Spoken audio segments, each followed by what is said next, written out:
José Luís Alfaro Almada, do livro Deflagrações, alguns fragmentos, página 76. Longe, longe estão os devoradores do destino. Longe, longe, longe estão os predadores das utopias. Longe, longe estão os mastigadores do orvalho das madrugadas. Longe, longe estão os comedores do canto das alvoradas.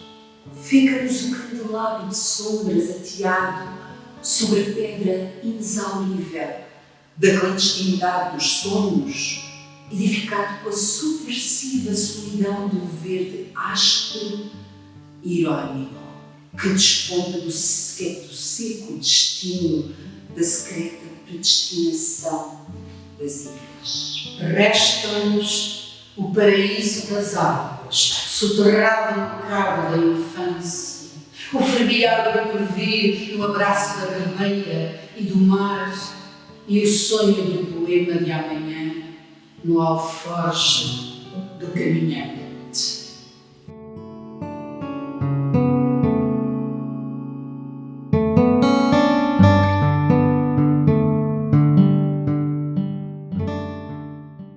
E há uma coisa curiosa. O professor Barreto tinha uma coisa curiosa.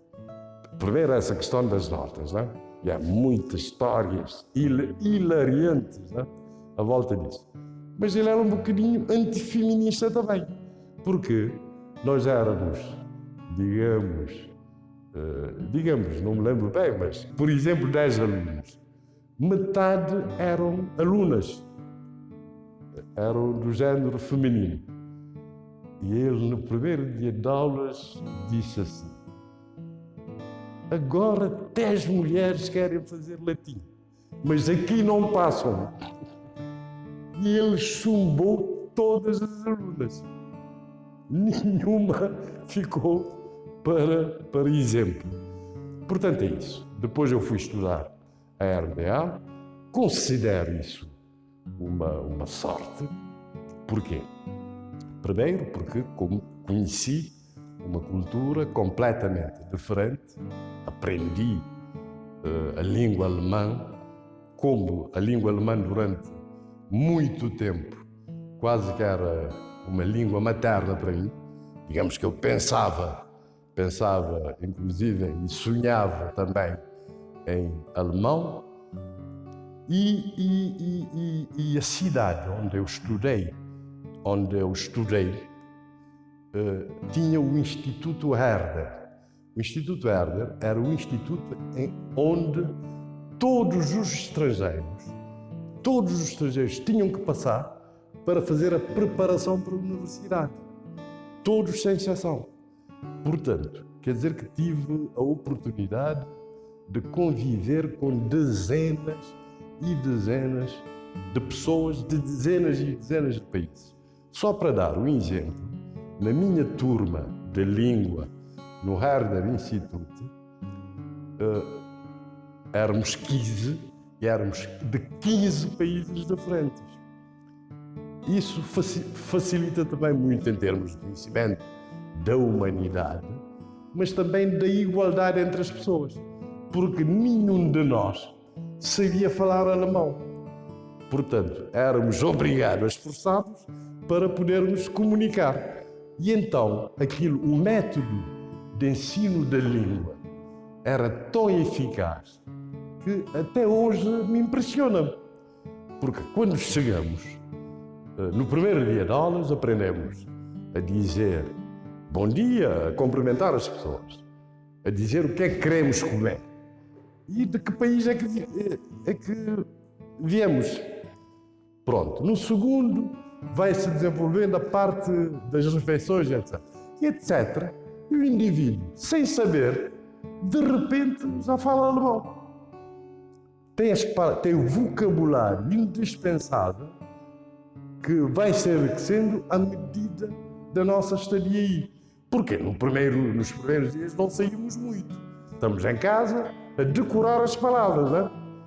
E quando quando, sem saber, sem dar por isso, de repente já mantemos uma conversação até chegarmos ao ponto de aprender as palavras técnicas, com santas áreas de estudo.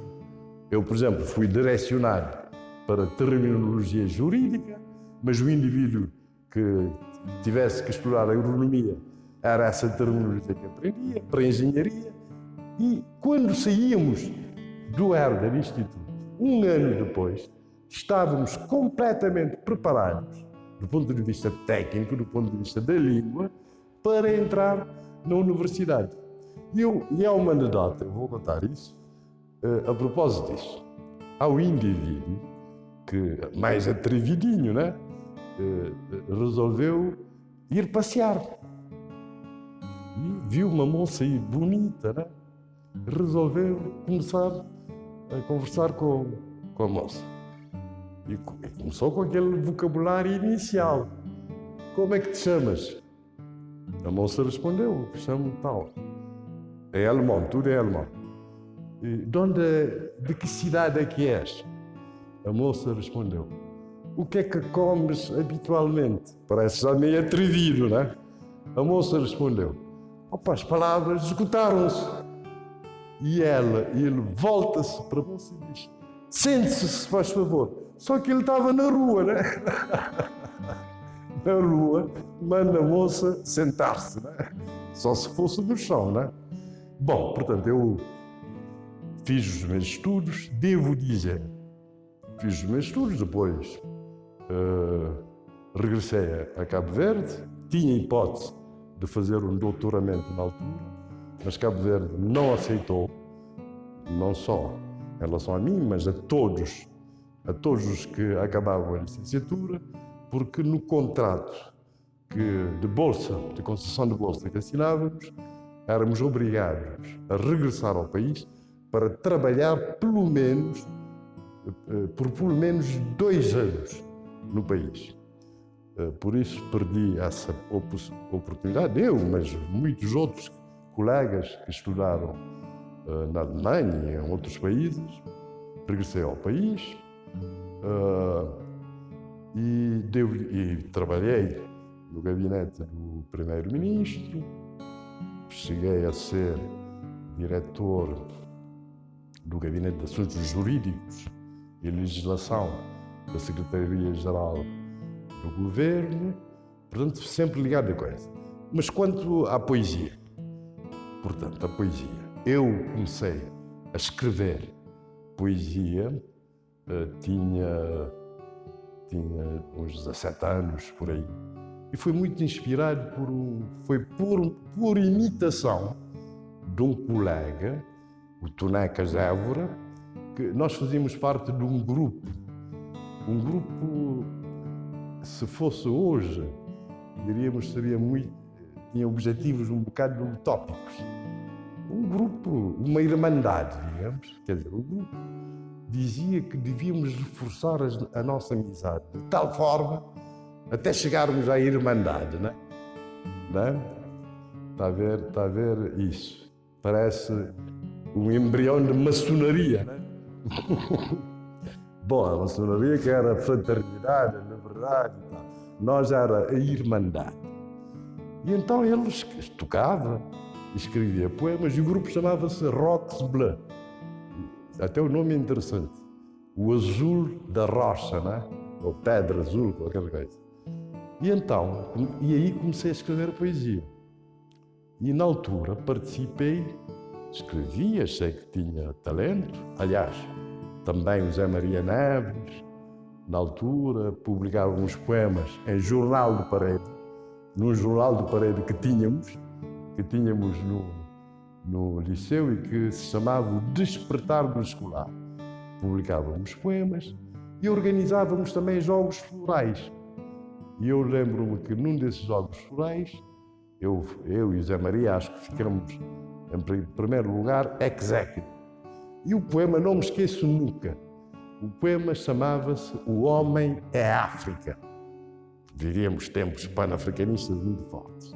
Mas eu nem sequer tinha ideia das teorias que depois via conhecer, que a origem do homem é a África.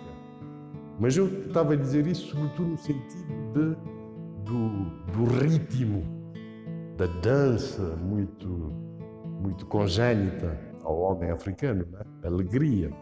Portanto, é nesse sentido.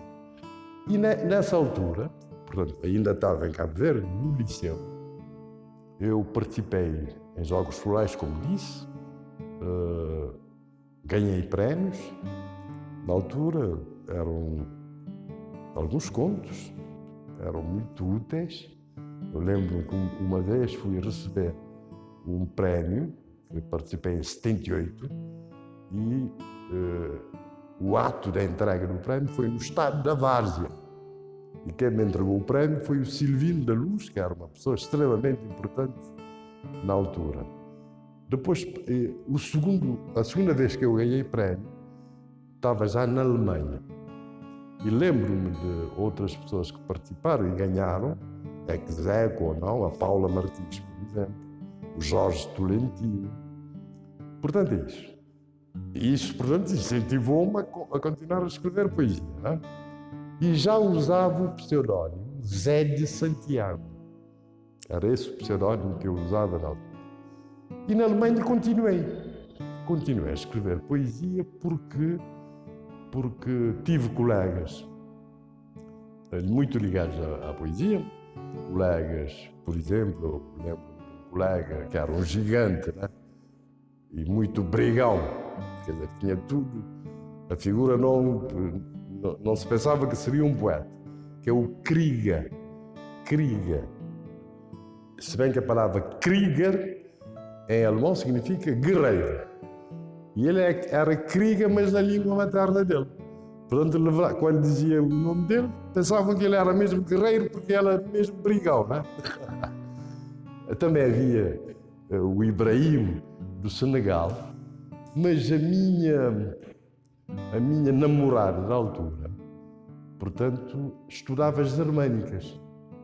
E eu vivia com ela, no lar, na residência onde ela morava, e portanto estava sempre em contacto com a literatura alemã, ia lendo as coisas e tal. Portanto, continuei com essa versão, com essa atividade criativa, e há poemas importantes meus que foram escritos naquela altura. Grande parte dos poemas da minha primeira obra, A Sombra do Sol, mas também da Somada Noturna. A primeira versão da Somada Noturna foi escrita em 1982. E eu, portanto, cheguei à Alemanha em 1979, em outubro de 79.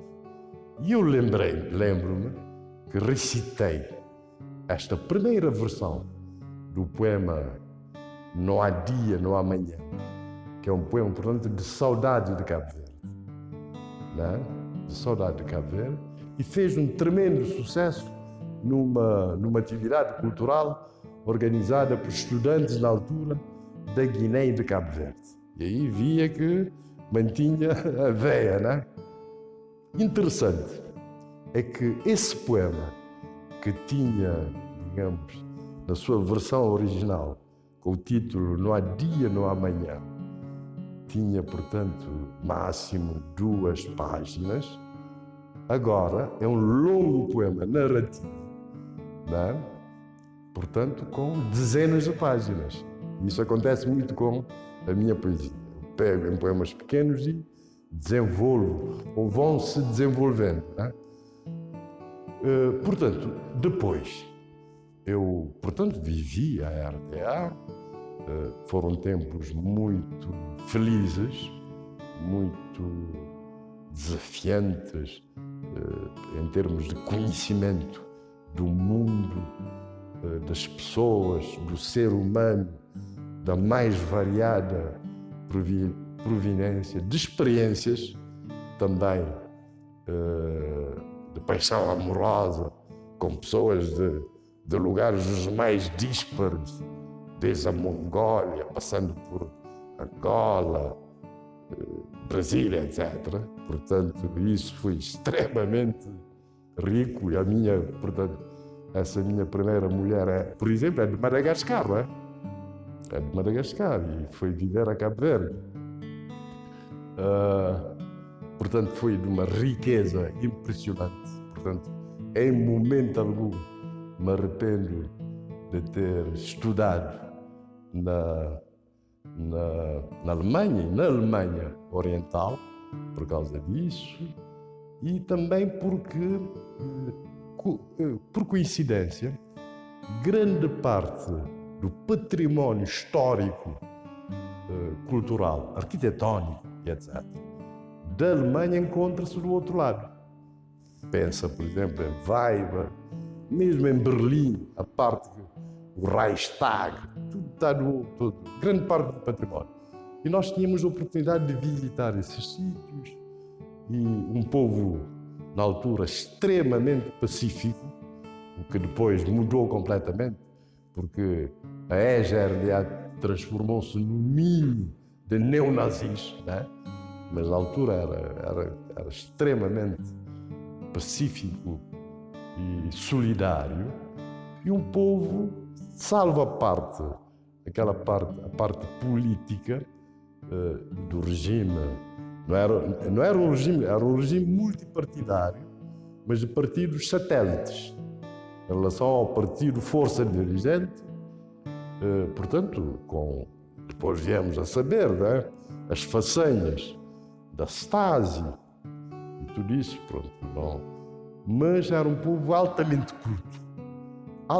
culto e livre em vários aspectos. Eu estou a dizer, por exemplo, livre no sentido cultural e no sentido também, de tabus.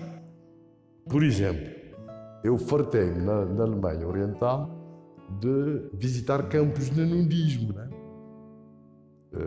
Que era, portanto, FKK, Freie Körperkultur, cultura física livre. Portanto, havia esses paradoxos com a Alemanha, que andava em permanente competição com a Alemanha Ocidental, que tinha uma democracia, embora também com limitações, porque, por exemplo, o Partido Comunista foi proibido, e, portanto, em plena Guerra Fria, mas que tinha um nível de vida superior à RDA, daí, portanto, o aparecimento do Muro de Berlim. Mas devo dizer que a RDA era o país socialista mais desenvolvido, com um nível de vida mais elevado. Eu lembro, por exemplo, do meu irmão Nhonhó, Frederico Hofer, que estudava na Roménia. Ele foi visitar-me a RDA e disse: não, isso não parece um país socialista, né? Porque havia, portanto, bens de consumo de grande qualidade, só que, portanto, os do Ocidente, da Alemanha Federal, eram de maior qualidade e mais variados, né? Portanto, havia essa competição. E nós tivemos a sorte de termos Berlim Ocidental no coração da RDA. Portanto, Berlim situa-se no coração da RDA. Berlim, a parte oriental era a capital da RDA e a parte ocidental tinha um estatuto especial. Não era parte, do ponto de vista jurídico, não era parte da Alemanha Ocidental. Tinha um estatuto internacional especial. Mas nós tínhamos esse sítio de frente, cosmopolita, aí perto, nós os cabo-verdianos, portanto, íamos a Berlim Ocidental várias vezes por ano, comprar produtos ocidentais, coisa que os estudantes, nem os alemães orientais, nem os estudantes dos países socialistas, nem dos países africanos de língua portuguesa na altura podiam fazer. Só nós é que, os cabo-verdianos é que podíamos. Os angolanos não podiam, os moçambicanos não podiam, os guineenses também não podiam. Eu lembro que o Abílio Duarte, numa visita que fez à RDA, por coincidência, ele foi, a viagem dele para a RDA foi no mesmo voo que eu cheguei à RDA. Depois disso, houve uma reunião, eu não conhecia ainda nada, né? E o Abílio Duarte perguntou-nos que os alemães estavam a pressioná-los, as autoridades leste-alemãs estavam a pressioná-lo no sentido de ele cortar a possibilidade dos estudantes cabo-verdianos viajarem para Berlim Ocidental. Ele a ver a nossa reação. E nós todos, unanimemente, diz que não faz sentido, que o povo cabo-verdiano anda pelo mundo, que não faz sentido proibir viagens aos cabo-verdianos, não faz sentido nenhum. E ele, portanto, as coisas permaneceram, ele só queria ouvir isso. Né? Pronto, e a coisa assim. Portanto, tudo isto, portanto, faz parte dessa vivência única que eu nunca teria se tivesse estudado em Portugal, se tivesse feito a licenciatura em Portugal, portanto, estava aí no coração da Europa, portanto, e falando, e isso também marca muito essa vivência da RDA, marca muito a minha percepção do mundo, porque eu via que havia uma sociedade socialista desenvolvida que se preocupava com as necessidades das pessoas, portanto, saúde, educação. Por exemplo, eu como estudante não tinha absolutamente nenhuma preocupação em termos de saúde. Qualquer coisa, mesmo óculos, precisava, os óculos partiam, eu ia e tinha óculos novos. E portanto, assistência médica, medicamentosa, tudo isso era assegurado. Mas, por outro lado, não havia liberdade. Não havia liberdade e, para mim, como poeta em formação, era importante a liberdade de criação. A liberdade de criação era extremamente importante para mim. E como é que eu percepcionava? Portanto, havia uma doutrina de arte oficial que regia a arte, que era o chamado realismo socialista, mas oficialmente o que regia era o realismo socialista, que, como se sabe, tem conotações stalinistas e stanovistas, mas o que eu via era isso. Eu ia a uma exposição, por exemplo, eu via uma grande diversidade de estilos, de estéticas, mas só que oficialmente tinha que se dizer que era realismo socialista. Portanto, eu vi claramente que aquilo perdeu sentido, que na prática havia, portanto, essa liberdade de forma, se quiser, essa liberdade estética, mas que na prática havia um espartilho que o indivíduo tinha que dizer que é realismo socialista, está a ver? Portanto, isso motivou-me muito. Como nós, em Cabo Verde, na altura, vivíamos em regime de partido único, mas eu devo dizer que a minha percepção de Cabo Verde, do regime da altura, não é longe de ser um regime totalitário. Isso é completamente errado. Totalitário é o regime nazi, é o regime stalinista e outros regimes fascistas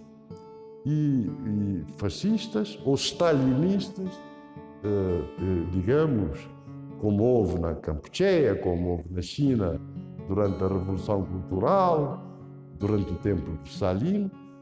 Em Cabo Verde, para mim, houve um regime de partido único, o partido era único, de facto, tinha um monopólio do exercício do poder político, mas eu até acho, e que faço questão de dizer isso, que era um regime de partido único mitigado, porque nunca houve grandes repressões políticas, mesmo em momentos muito sensíveis, como no caso dos acontecimentos de Santo Antão, por exemplo, eram mais, digamos, pulsões autoritárias.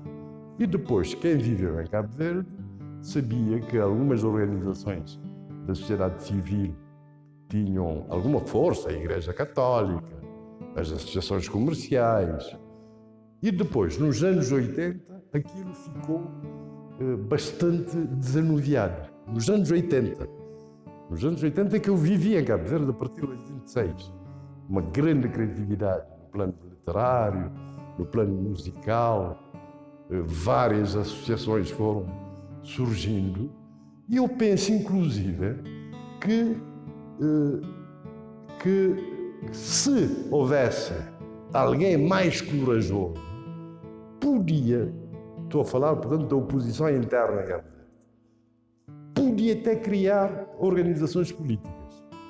Eu falei disso na altura com várias pessoas, porque na minha perspectiva não há nada que proibia